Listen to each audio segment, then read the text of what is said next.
Before we start the verses, I thought I'll just say that we should also, all of you should also chant the verses. So I think I was probably a little fast and maybe I didn't do it properly. So from now on, let us make it a habit. I'll chant as slowly as possible, breaking at the right place, because it's very important to break the verse at the right place.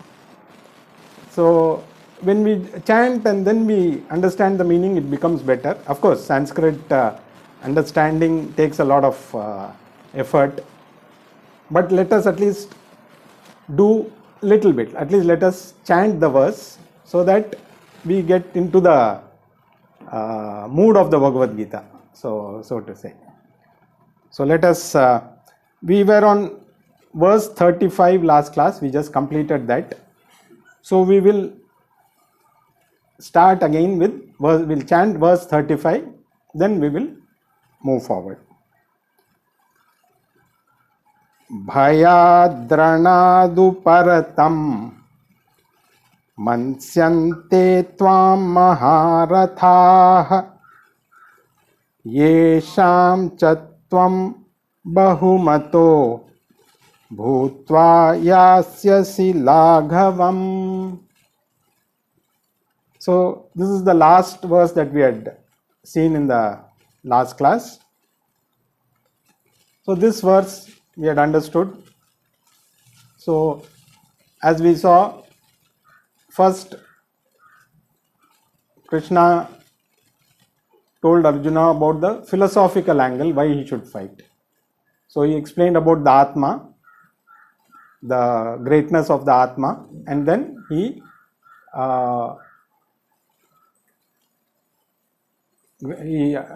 explained about the nature of the Atma, and he, up to verse 30, he covered the philosophical angle.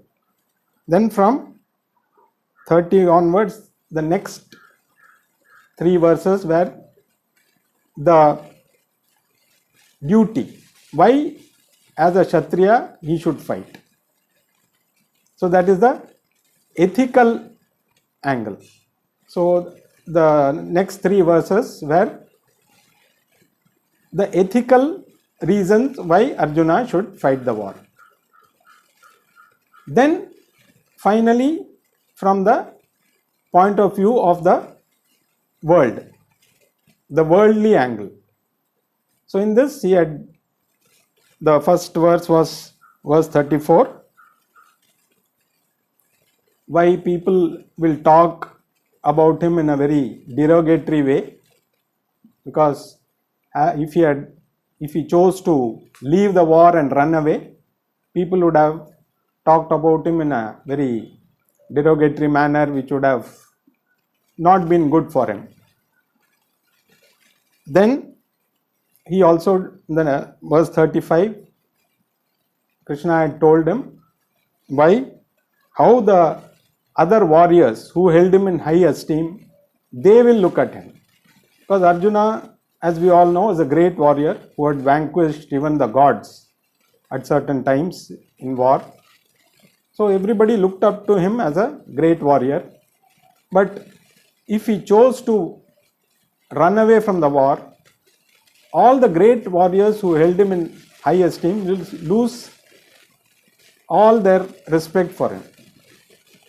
So that was another reason why Arjuna should fight, is what Krishna told him. Now let us move on to the next verse, verse number 36. Avacha vadamscha bahun vadisyanti tavahitah nindantastava samarthyam tato dukkhattaram nukim.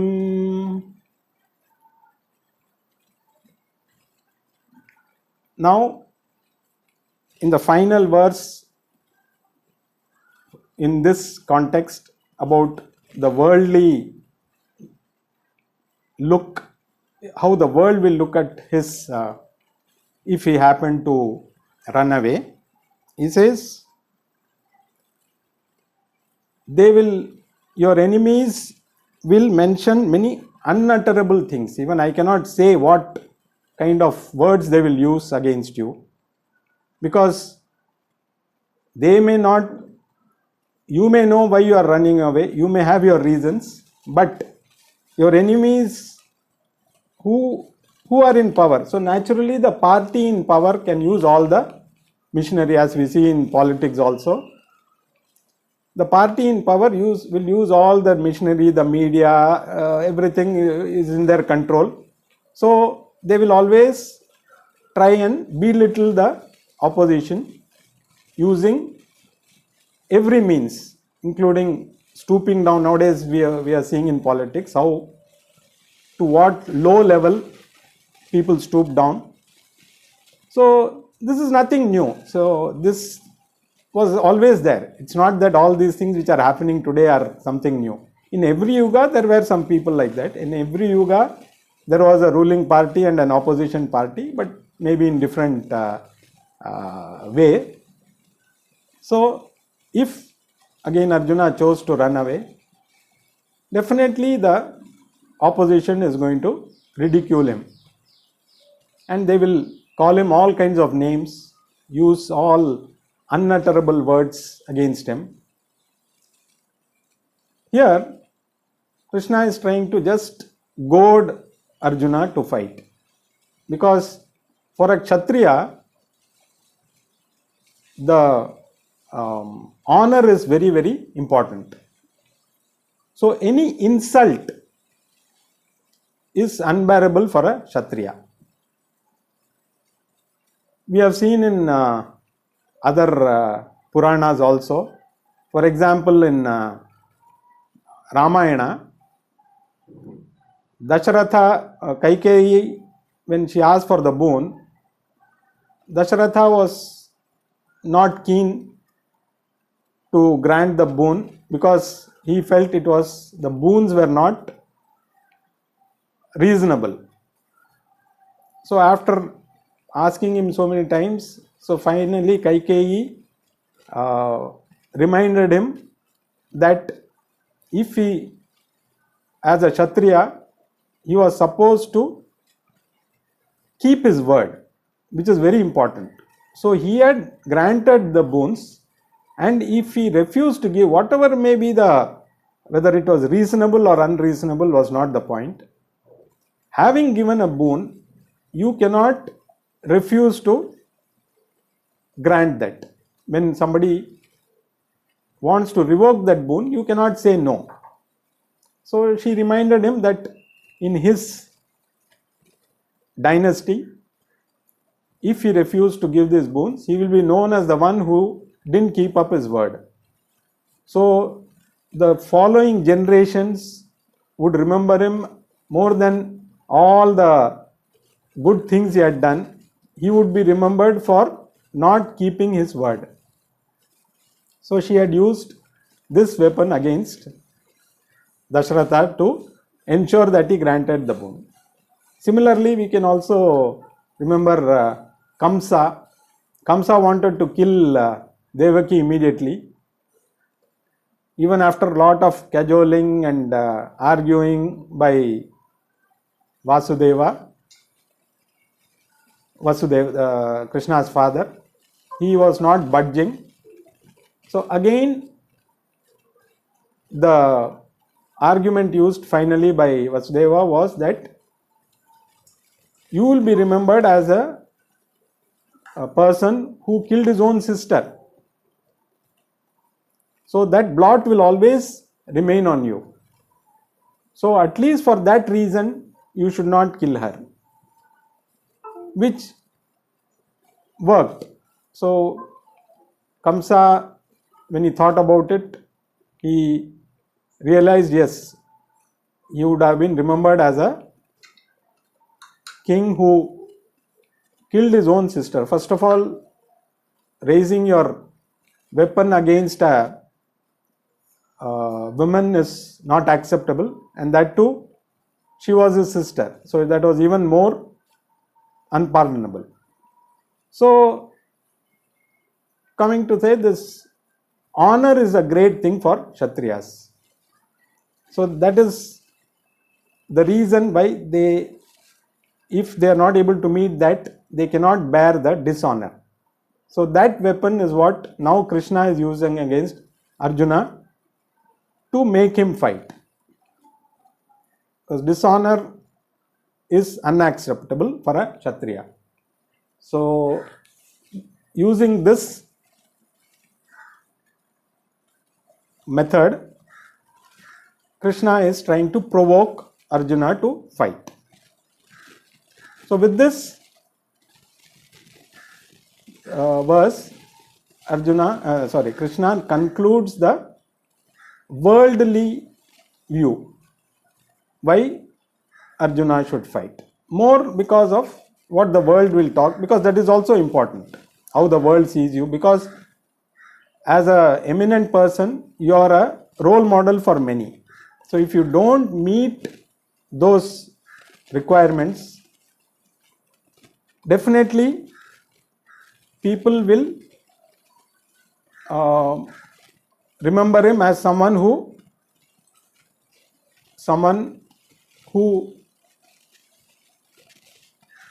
did not carry out his duty the way he should have done. He ran away from the scene because whatever said and done, whatever arguments Arjuna had about not fighting were not known to the public in general. So they would assume that he ran away out of fear or he got cold feet at the end.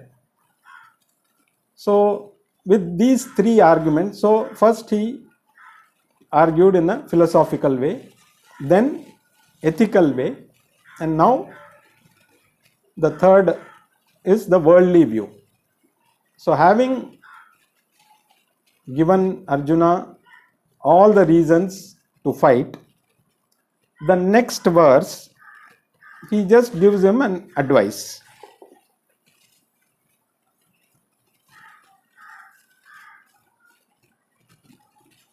Why he should fight. So let us read the 37th verse. Hato va prapsyasi swargam jitva va bhokshyase mahim tasmaduthishta kaunteya yuddhaya krita nishchayah. So Krishna says,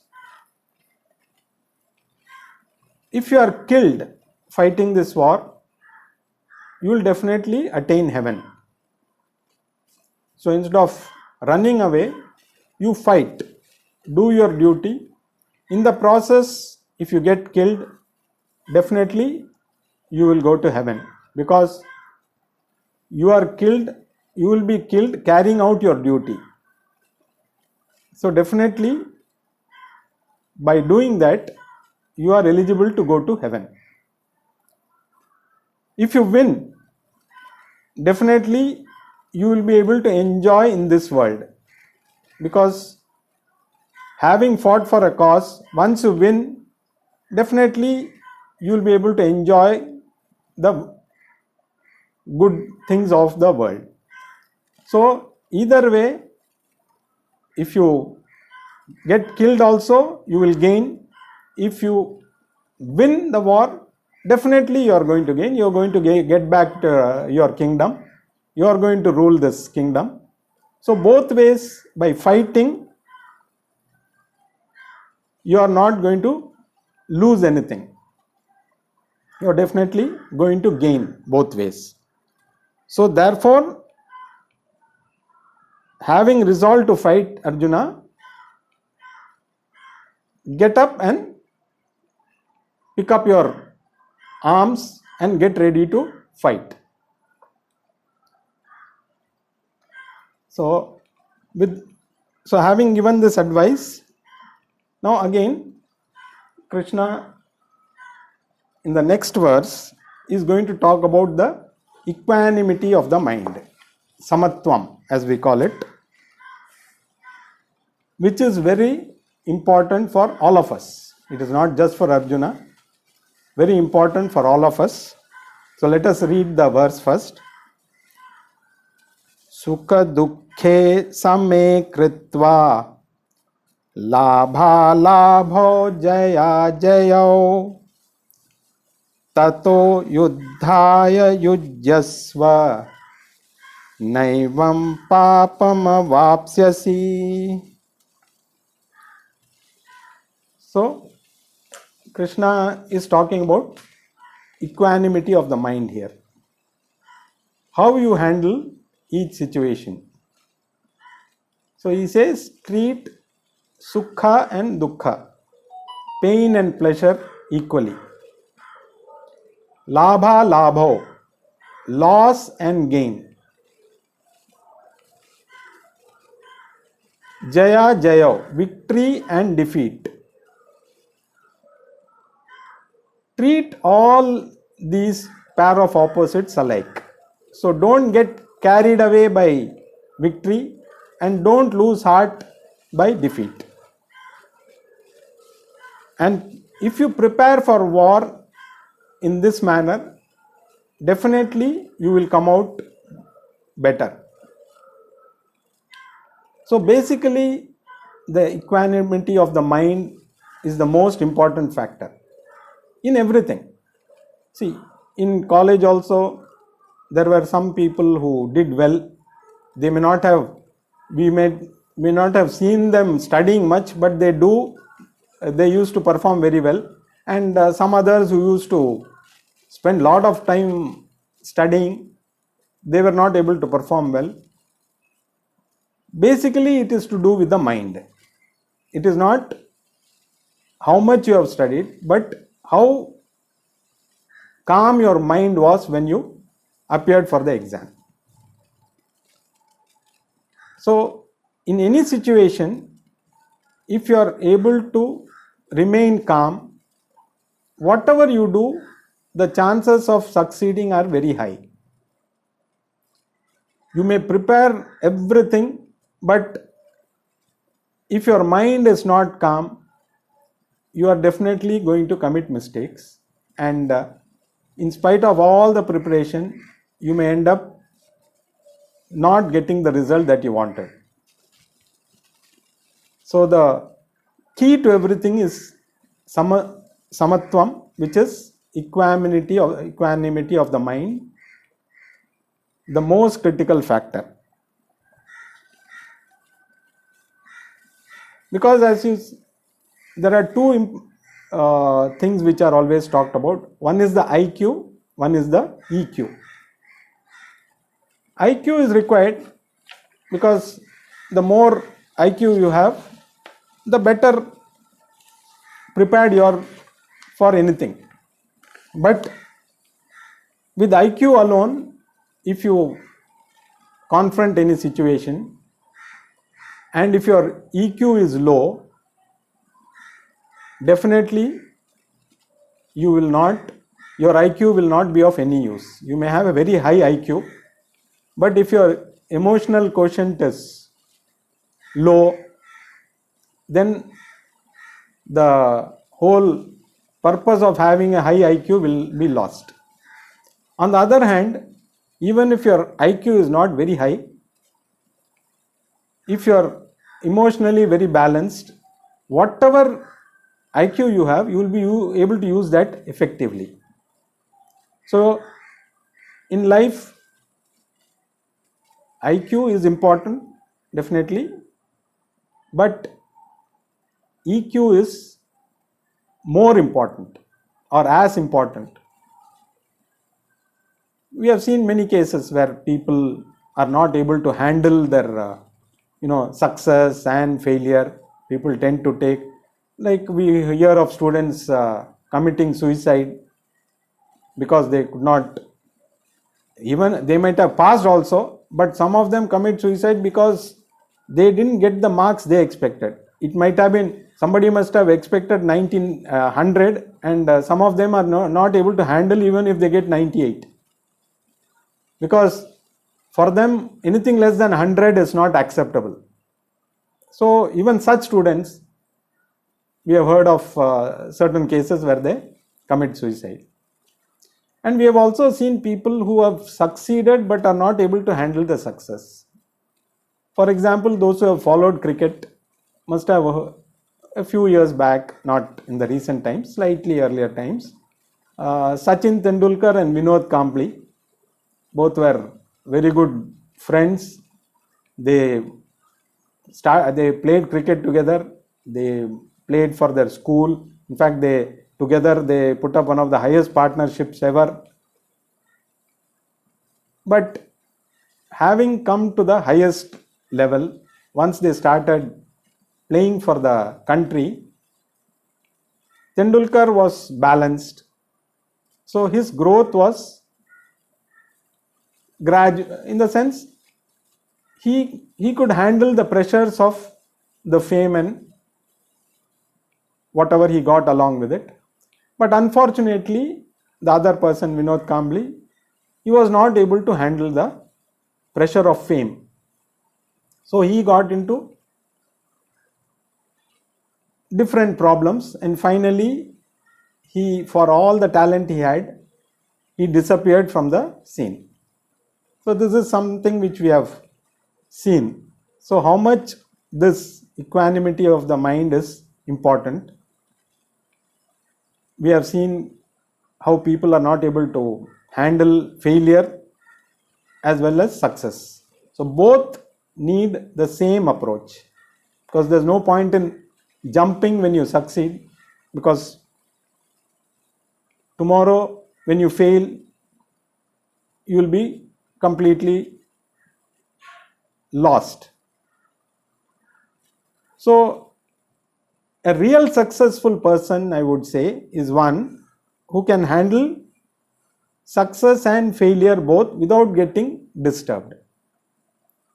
So we say, oh, this person is successful, that person is successful. Success comes only when real successful person is one who can handle both together without getting disturbed. And here Krishna is not telling you how to succeed always, because it is impossible. Nobody can succeed all the time. So there is no formula. Okay, Krishna didn't say you apply this formula, you will succeed every time. It cannot happen, because there are so many factors involved. If everybody succeeds in everything, there will not be any problems at all. So the thing is, if you are able to handle success and failure effectively, you will succeed in life. So this is what Krishna is trying to convey in this particular verse.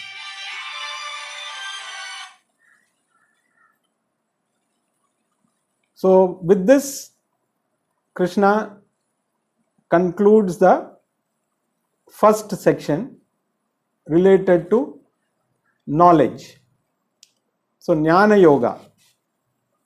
So from verse number 12, he started talking about the knowledge. And with this 38th verse, he has completed the knowledge part of whatever, so about self-knowledge. So actually with this, Bhagavad Gita can be over, because the only way you can get liberation is through knowledge. And he has already conveyed the importance of self-knowledge, and he has also conveyed all that he wanted to about knowledge. So strictly speaking, Bhagavad Gita, the teaching of the Bhagavad Gita ends with this. But Krishna also knows that it is not easy to first gain this knowledge and then retain this knowledge when you need it. So he knows, because as a maker knows his product, he also knows, having said all this, Arjuna also, yes, if Krishna is saying that you are the Atma, you are the, that is self-knowledge. So the nature of the Atma he had explained, and that very Atma is you. So if Krishna says it must be true, so you cannot say no, Krishna is lying, because then you don't have Shraddha. So Arjuna would have definitely not questioned this, but Arjuna would have thought, okay, he has told I am the Atma, maybe it is true, but why don't I feel like that? At this moment, I don't feel I am the Atma. Though he has given all the reasons for me being the Atma, deep within I don't feel that I am the Atma. What is the reason? The reason is the mind is not prepared. The mind is covered with ignorance. So, without removing this veil of ignorance, you cannot, that firm knowledge of Atma will not happen. Yes, you can say, yes, I think, yes, all the arguments are good. So I must be the Atma, but I don't have that conviction that I am the Atma. So what is the reason? Because all of us, it is not Arjuna alone, all of us, the mind is clouded. So without removing that veil which is covering this Atma, we will not be able to accept and with conviction that I am that Atma. So for that, Krishna also knows without doubt that with all these things also, we will not be able to gain that moksha. So he has given what is moksha shastra, he has already described. But he also knows just by telling what is Atma, you will not be prepared to accept that with conviction because your mind is clouded. So now he is going to a next topic. He is moving on to the next topic, which is called Karma Yoga. So there is one shloka now, which is the following shloka, verse 39, which is the transition. So he has completed the discourse on self-knowledge. Now he is going to talk about yoga, or particularly Karma Yoga. So this 39th verse is just to tell that now I am going to start talking about Karma Yoga. So let us read this verse. Esha te bihita sankhye buddhir yoge tvimam shrunu buddhya yukto yaya partha karma bandham prahasyasi. So Krishna says Sankhya Yoga, that is self-knowledge, I have already told you. So far I have already told you everything that is to be known about self-knowledge. Now I am going to now listen to the knowledge of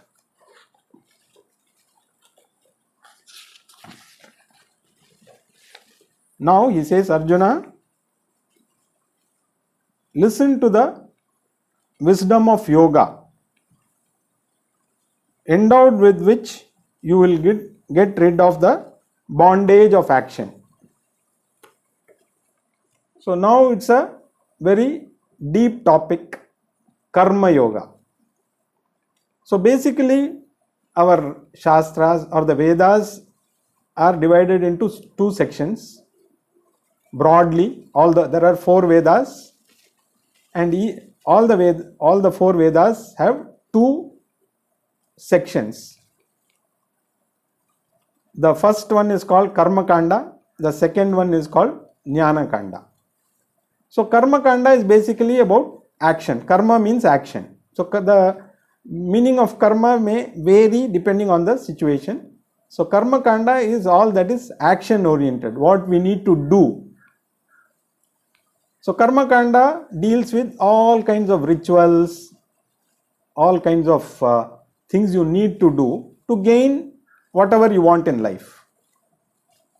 In detail, elaborately, the Karma Kanda deals with that. The second portion, Jnana Kanda, which is also called as Vedanta or Veda Anta, that is the end part of the Vedas, that deals with knowledge. So both are equally important. You cannot say that I will only do Karma Kanda, I am not interested in Jnana. Good, but you will not gain moksha. At the same time, somebody may say, I don't want to do all these rituals and all that, I want only knowledge. That knowledge will not stay with you without Karma Kanda. That is what Krishna is going to talk. The importance of Karma Kanda as well as Jnana Kanda, because both are. So now, so far he has explained about the knowledge part. Now he is going to explain about the action, what you should do, what you should not do. Because without which the knowledge that we gain will not be effective. We will not be able to utilize that knowledge unless we prepare the mind. So for preparation of mind, we need Karma Yoga. So he is going to, this section is not going to tell you another way of liberation. There is no other way of liberation. Let us be very clear. There is no other way of liberation other than self-knowledge. So that is the only means. Like people have this notion today that in Kali Yuga, Jnana Yoga will not work. So we need to do only Karma Yoga, Bhakti Yoga. So they give different, probably it is true, because our understanding of Jnana Yoga has become difficult because our mind is attached to so many things now. The world, we are so attached to worldly things that the mind is completely clouded. So Jnana Yoga will not be effective. Though you may attend all the classes, you may religiously take down notes, everything, but when there is a situation like what Arjuna faced, if we come across a sim, of course we are not going to face that bad a situation where we have to kill all our near and dear ones. That is why that is a best example, because nobody can say my problem is bigger than Arjuna's. So that way, any crisis which we face, unless the mind is prepared at that time, the knowledge will not happen. Then we will forget all the knowledge that we have accumulated if at the time of crisis our mind is not. Again, the equanimity of the mind is very important. So Krishna is now going to deal elaborately with Karma Yoga. What is Karma Yoga? What is Karma? Everything he is going to elaborately deal in the coming verses, which we will see from the next class.